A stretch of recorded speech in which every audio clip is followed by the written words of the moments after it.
হরে কৃষ্ণ। তো রাধাষ্টমী ব্রতের পর চলে এসছে একাদশী ব্রত।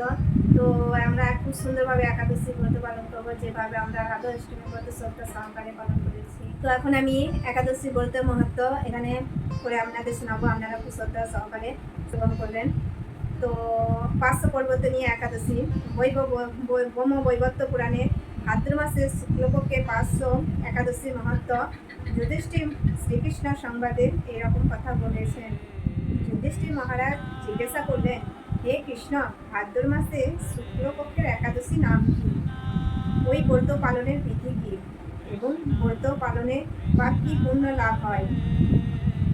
উত্তরে শ্রীকৃষ্ণ বললেন, হে ধর্মরাজ, মহাপুণ্য প্রদাতা, সমস্ত পাপ হারিণী এবং মুক্তি প্রদায়িনী ওই একাদশী বাজপেয় যজ্ঞ থেকেও বেশি ফল প্রদান করে। যে ব্যক্তি ওই তিথিতে ভক্তি সহকারে ভগবান শ্রী বামনদেবের পূজা করেন, তিনি ত্রিলোকে পূজিত হন। পদ্মফুলে পদ্মলোচন শ্রীবিষ্ণু অর্চনাকারী বিষ্ণুলোক প্রাপ্ত হন। সহিত ভগবান ওই তিথিতে 500 পরিবর্তন করেন, তাই এর নাম 500 একাদশী বা পরিবর্তনীয় একাদশী।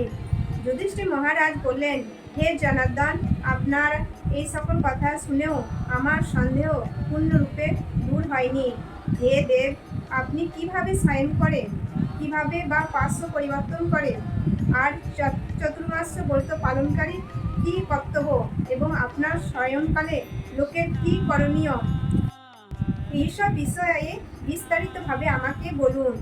আর কেনই বা দৈত্যরাজ বলিকে বেঁধে রাখা হয়েছিল, তা বর্ণনা করে আমার সকল সন্দেহ দূর করুন।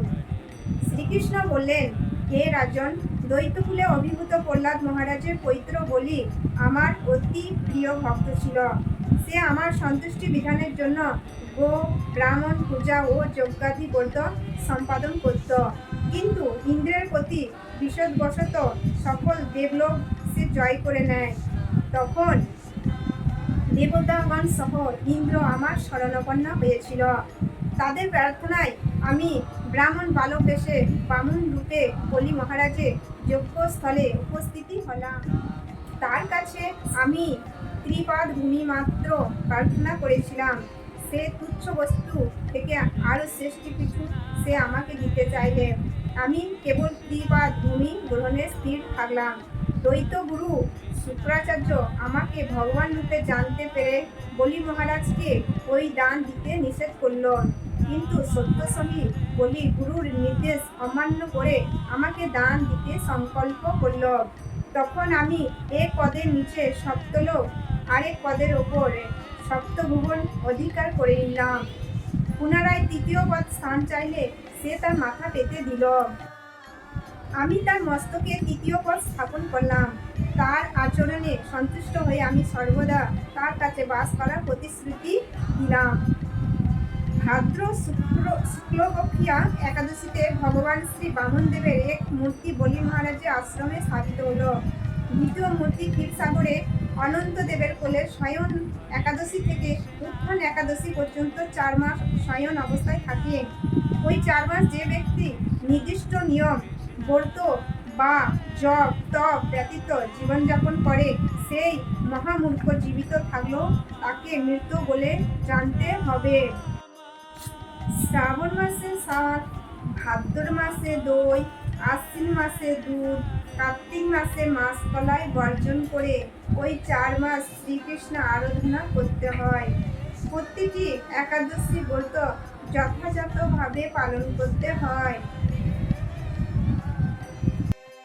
সাহিত্য ভগবান 500 পরিবর্তন করেন বলে ওই একাদশী মহাপুণ্য ও সকল অভীষ্ট প্রদাতা। ওই একাদশী ব্রত পালনে 1 সহস্র অশ্বমেধ যজ্ঞের ফল পাওয়া যায়। তো আমরা এই একাদশীর মহত্ব থেকে বুঝতে পারলাম যে একাদশী ভক্তদের জীবনে কতটা মহত্বপূর্ণ। একাদশী সকলেই পালন করতে পারে। 8 থেকে 80 বছরের সকলেই এই একাদশী ব্রত পালন করতে পারে। তো আপনারা কিভাবে একাদশী ব্রত পালন করবেন?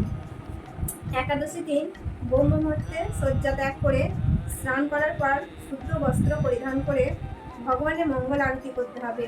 মঙ্গল আরতি করার পর ভগবানকে সুন্দরভাবে অভিষেক করতে হবে।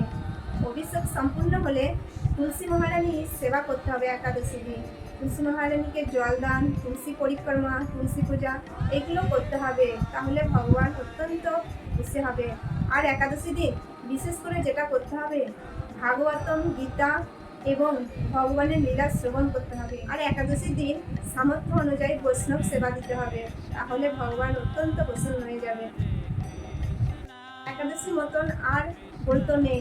একাদশী হচ্ছে সর্বশ্রেষ্ঠ ব্রত, কারণ একাদশী ব্রতের মাধ্যমে আমরা ভগবানকে প্রসন্ন করতে পারি এবং ভগবানের সন্তুষ্ট বিধান করতে পারি। ভগবানকে সন্তুষ্ট করার জন্য আমাদের অবশ্যই একাদশী ব্রত পালন করতে হবে। আর 8 থেকে 80 বছর সকলেই একাদশী ব্রত পালন করতে পারে। অবশ্যই হরে কৃষ্ণ মহামন্ত্র বেশি বেশি করে জপ করতে হবে। হরে কৃষ্ণ কৃষ্ণ কৃষ্ণ হরে হরে, হরে রাম রাম রাম হরে হরে।